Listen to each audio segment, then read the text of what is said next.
was born on September the 14th, 1941.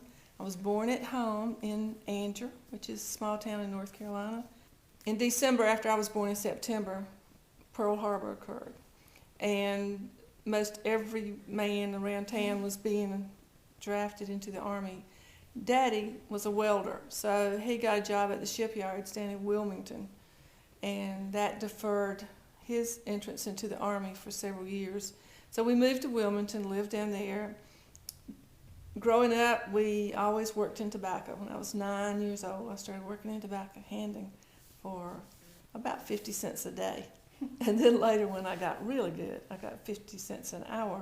And then when I became a looper, I made 60 cents an hour. So that was lots of money. We worked 5 days a week, about 10 hours a day, working at our farm and other farms around to make money for school clothes. And we bought most of our school clothes with the money we made in the summer. At the end of tobacco season, we would always go to the beach for a family trip. We would just load up the car with friends and family and all of our food, because there were no stores down there to buy your groceries while you're there. And off we'd go for the week with no reservations, but Daddy always found us a house, and we stayed for the full week. Went to Andrew High School, grades 1 through 12, all in the same school with most of my friends, and going through those 12 years together. So we were a really close class. We get together every year and then have a major reunion every 5 years. After high school, I went off to WC, and the main reason I went there was because Mother had been there for a couple of years. I applied at 3 or 4 schools and was accepted, but I always thought that WC wrote the nicest letter. And so that's where I decided to go to school, thinking I would go to Carolina. That was my main desire, but at that time, girls could not go to Carolina until their junior year unless they were in a nursing program. So I was going to go to WC for 2 years and transfer, but after I got there, made friends, and I really loved the school, so I decided to stay there for my 4 years. I came home for the summer after graduation, not knowing what I would be doing. One night, and I had a tendency to stay out too late, I came home from a date, and all the lights were on in the house, and I thought, I'm really in trouble now, this is it. And Mother and Dad were waiting up for me and said that Congressman David Henderson from Washington had called and was interested in talking to me about working in his office in Washington. Of course, I had no idea who he was. I didn't have anything to do with politics or government at the time. My folks were so thrilled because they were not going to have to support me anymore. I thought, well, I'll take this job. I don't have any others lined up.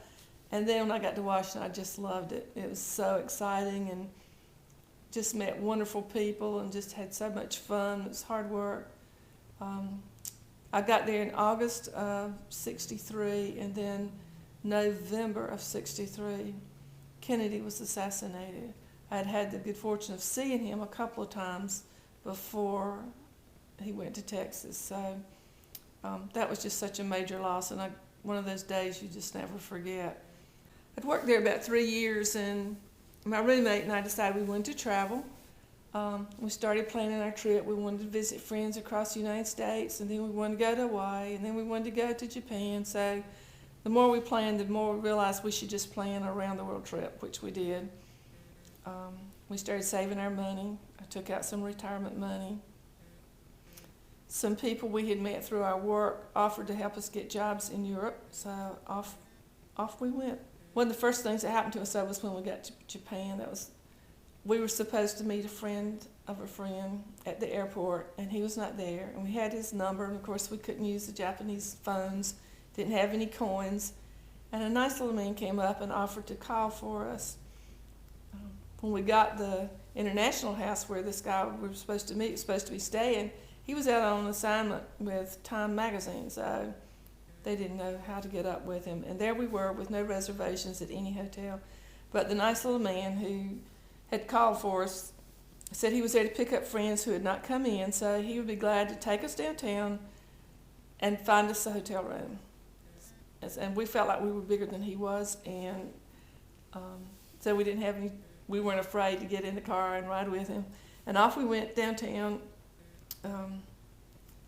and stayed there. And then that just got our trip started really well, because we found that people were so wonderful, so helpful. They weren't used to seeing two American girls. Now, this is in '67. They weren't used to seeing two tall American girls traveling around by themselves. So people just went out of their way to be helpful to us. We went through Southeast Asia, and then we went visit India and some places in India, and then we went into Pakistan with the idea of going up to the Khyber Pass, because Anita had read Kipling all this time and she really wanted to see the Khyber Pass. We did that. We traveled Afghanistan, and we went into Iran, and we just had a wonderful time with people. And we got into the airport at Karachi late at night, and this was before we went up to the Khyber Pass, and we didn't see going downtown for a hotel when our flight was going to leave about 4 or 5 hours later. So we thought we'd just sit here in the airport and stretch out on the couch. And the guys there were watching our luggage, and they invited us to go with them on a hunting trip. But I told Anita, no one knows where we are, and if we get off in the jungle somewhere and get lost, don't ever hear from us again. So that was the one thing that we did not do on our trip. Other times we went with people wherever they invited us, and just everyone was wonderful. And I'm so thankful I got to go on that trip at that time when things were so different and people were so trusting, and they liked Americans so much. Came back to Washington and went back to work. That was about 5.5 months, I guess, after we had left for our trip. And then it was close to time to retiring from Washington, and I got a job down at Morehead City, North Carolina. I had always wanted to come back and live at the coast. So I did. Went to work for a small CPA firm down there, and I guess I lived down there about 5 years before coming back to Angier to stay with my mom. She needed some help at home, and then I moved back home. But I enjoyed everywhere I've lived.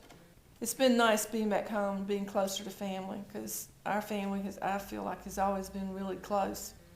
And they visited me in Washington, and that was fun. And I had a sister living over in Maryland, and that was neat because I could get over to her house too in about an hour. But it was nice being back home around my parents and my brother and his family, and aunts and uncles. And there's nothing like family.